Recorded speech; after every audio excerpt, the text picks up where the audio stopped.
فرشناها بأيد وإنا لموسعون والأرض فرشناها فنعم الماهدون ومن كل شيء خلقنا زوجين لعلكم تذكرون ففروا إلى الله إني لكم منه نذير مبين الله العظيم. آمين. الحمد لله رب العالمين والعاقبة للمتقين والصلاة والسلام على رسوله محمد وآله وأصحابه أجمعين. يا إله العالمين، دا قرآن حکیم دا ختم چې د مرګورو ولستو یا الله په دې کې کمی پیښې زمين راغلي دي، په زور کې، په زیر کې، په شک کې، په مد کې، په ناسته کې، په ولاړه کې.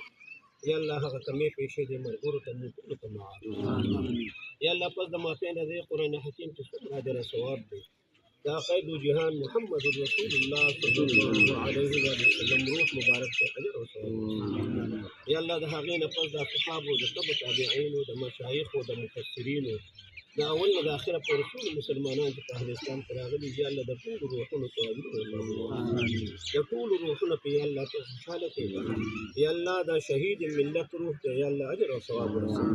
یا الله د دې خاندان چې څومره مشران دي، نارینه دي، زنانه دي، یا الله وفات شوي دي، د ټولو روحونو ته اجرونه او ثواب ورسوي. د ټولو روحونو په یا الله ته خوشحاله کړي. یا الله د دې پاټۍ چې څومره شهدا دي، زموږ د دې کلي د دې شیخو شهدا دي، یا الله د سټیشن شهدا دي، یا دغه نه علاوه د شپږ شهدا دي، نور څومره شهدا چې دي، یا الله د هغوی ټول درجات بلند کړي، د هغوی روحونه په یا الله خوشحاله کړي، د هغې شهداو په توفیل باندې یا الله په دې ژوندو باندې په موږ ټول باندې رحم وکړي، په دې خاندان باندې یا الله رحم وکړي. یا الله خان له عمر دراز ورکړي، د حیا د عزت صدر په یا الله په ټول جهان کې واچي، په کشر باندې په دې خاندان باندې یا الله موږ هم د بې حیایۍ نه، د رسوایۍ نه، د شرمندګۍ نه الله محفوظ کړي. یا الله دا کوم پروګرام چې را روان دی، یا الله په یو ښه انداز باندې یا الله وکړي. یا الله د هر قسمه د شر نه، د مصیبت نه، د غم نه، د رنج نه یا الله وساتي. یا الله په داسې انداز باندې وکړي چې څومره زمونږ چې دي نو د مشرانو تګ و دوق کړی دی، د مرګونو تګ و دوق کړی دی، یا الله د هغې نه په ښه اعلی طریقې باندې وکړي، د دوی د سوچ او د فکر نه یا الله زیات وکړي، چې کوم ملګري یا الله راځي هغوی په خیر او عافیت باندې راولي، او یا الله په خیر او عافیت باندې خپل کورونو ته، دغه خپلو بچو ته په خیر او عافیت ورسوي. یا الله د هر قسم شر نه، د امتحان نه، د مصیبت نه یا الله دا محفوظ کړي، او یا الله د اغیارو چې دي نو د هغوی په ډېر زیات خفه کړي، او یا الله په داسې انداز باندې وکړي چې اغیار ورته وپسخېږي.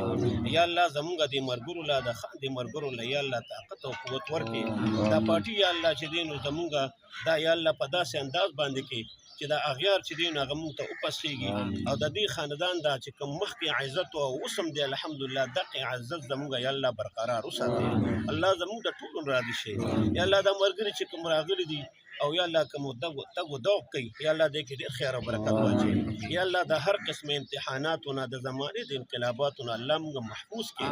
الله موږ په امتحاناتو کې مه راولې، الله ډېر کمزور یو. یا الله ستا چې دی نو ستا شان مطابق موږ اسم نشو کولی، زموږ دا نیمګړې، دا نقل، دا معمولې عبادت یا الله موږ کوو، الله دا په اصل باندې قبول کړي. الله دعاګانې یو بل ته قبول او منظور کړي.